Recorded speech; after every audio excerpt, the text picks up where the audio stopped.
بسم اللہ الرحمن الرحیم۔ عزیز طلبہ و طالبات، السلام علیکم۔ آج کے اس لیکچر میں ہم فرسٹ ایئر کے تیسرے سبق کا تعارفی نوٹ ڈاکٹر غلام مصطفیٰ خان پڑھیں گے۔ ڈاکٹر صاحب کی تاریخ پیدائش 23 ستمبر 1912 ہے، جبکہ ان کی وفات 25 ستمبر 2005 ہے۔ ڈاکٹر غلام مصطفیٰ خان جبل پور میں پیدا ہوئے۔ یہ ایک اہم MCQs ہے۔ جبل پور ہندوستان کا ایک شہر ہے۔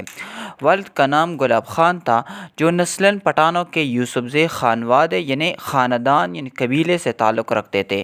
عزیز طلبہ، جس طرح پٹھانوں کے خاندان اور قبیلے ہوتے ہیں، یوسف زئی ہے جیسے عثمان زئی ہے، باجوڑے ہے، ممن ہے، اسی طرح یہ بھی یوسف زئی ایک خاندان اور قبیلہ ہے۔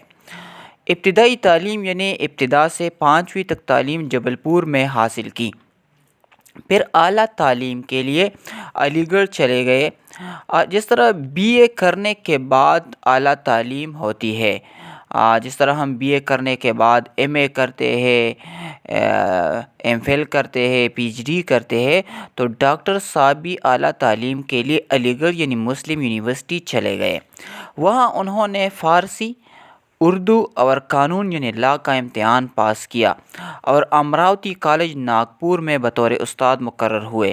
یہ امراوتی کالج یہ ایک ادارے کا نام ہے، ایک کالج ہے اور ہندوستان میں ہے، یعنی ناگپور میں ہے۔ عزیز طلبہ، یہ ایک نہایت ہی اہم MCQs ہے۔ ناگپور، یہاں آپشن میں سہارنپور، جبل پور، ناگپور سب کچھ آ سکتے ہیں MCQs میں۔ بطور استاد یعنی یہ بطور عہدہ ہے، ایک حیثیت ہے۔ قیام پاکستان کے بعد وہ کراچی چلے آئے، یعنی ہجرت کر کے وہ کراچی چلے آئے 1947 میں۔ وہ پہلے اردو کالج اور پھر سندھ یونیورسٹی میں صدر شعبہ اردو مقرر ہوئے۔ پہلے انہوں نے جو ملازمت شروع کی ایک کالج میں، اور پھر سندھ یونیورسٹی میں صدر یعنی نگران رہے شعبہ اردو۔ اردو کا شعبہ یہ ہے مرکب اضافی، شعبہ اردو میں یہ صدر مقرر ہوئے۔ ڈاکٹر صاحب کو بے شمار سرکاری و غیر سرکاری اعزازات سے نوازا گیا۔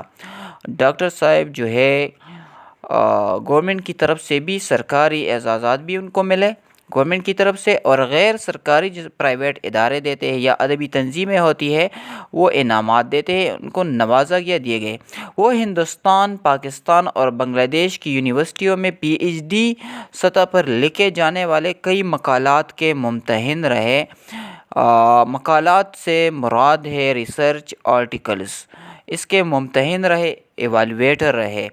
عزیز طلبہ، کلاس 1 سے لے کر MA تک ایگزام ہوتے ہیں، اس کے بعد MPhil اور PhD سطح پر ریسرچ آرٹیکل ہوتے ہیں۔ جو کوئی لکھتا ہے، ریسرچ کرتا ہے، پھر ایک ممتحن اس کا جائزہ لیتا ہے، وہ اس کو ایوالویٹ کرتا ہے۔ اردو تحقیق کی روایات کو مستحکم کرنے میں ڈاکٹر غلام مصطفیٰ خان کا اہم کردار ہے، یعنی اردو زبان و ادب میں ہونے والی جو تحقیق ہے، اس کی جو روایات ہے، تحقیق کا جو کام ہے، اس کو مستحکم کرنے یعنی ترقی دینے اور آگے بڑھانے میں ڈاکٹر غلام مصطفیٰ خان کا اہم کردار ہے۔ انہوں نے خود بھی یعنی تحقیق کے کام میں گراں قدر یعنی قیمتی اور اہم خدمات انجام دی، یعنی تحقیق کے کام کو آگے بڑھایا اور تحقیقی کام کرنے والوں کی سرپرستی بھی کی، ان لوگوں کی حوصلہ افزائی بھی کی اور مدد بھی کی۔ انہوں نے زبان کے ساتھ نمبر 1 اردو زبان میں تحقیق کا جو کام ہے اور زبان کے ساتھ ادبی اثرات یعنی دونوں کاموں پہ انہوں نے کام کیا۔ پرانے ادیبوں کی جو گمشدہ کتابیں ہیں کی دریافت کا فریضہ بھی انہوں نے انجام دیا، اور تحقیق میں بھی ایسا ہی کیا جاتا ہے، جو چیز لوگوں کی نظروں سے پوشیدہ ہوتی ہے، لوگوں کے سامنے لانے کو ہی تحقیق کہتے ہیں۔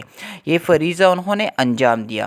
ڈاکٹر صاحب کا اسلوب، اب یہاں اس کی جو خصوصیات ہیں اس کی طرف آتے ہیں۔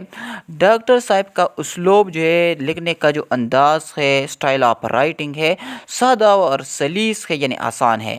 چھوٹے چھوٹے جملوں میں معنی اور مطلب کی پوری وضاحت کر دیتے ہیں، یعنی بڑے جملے سمجھ سے باہر ہو جاتے ہیں اور اس کو سمجھنا مشکل ہوتا ہے۔ تو وہ چھوٹے چھوٹے جملوں کا سہارا لیتے ہیں اور جو موضوع وہ بتانا چاہتے معنی و مطلب کی پوری وضاحت اس کے ذریعے وہ پوری وضاحت کر دیتے ہیں۔ دینی معلومات ہو یعنی مذہبی باتیں ہو، علمی ہو، ادبی یا تحقیقی ہو، ان کا انداز بیان بات کو بیان کرنے کا انداز توضیحی اور تشریحی تھا، وضاحت سے وہ بیان کرتے تھے۔ وہ دقیق خیالات کو بڑی آسانی اور روانی سے قلم بند کرتے تھے۔ دقیق خیالات یعنی مشکل نظریات یا فلسفیانہ باتیں وہ آسان انداز میں وہ قلم بند کرتے تھے، تحریر کرتے تھے۔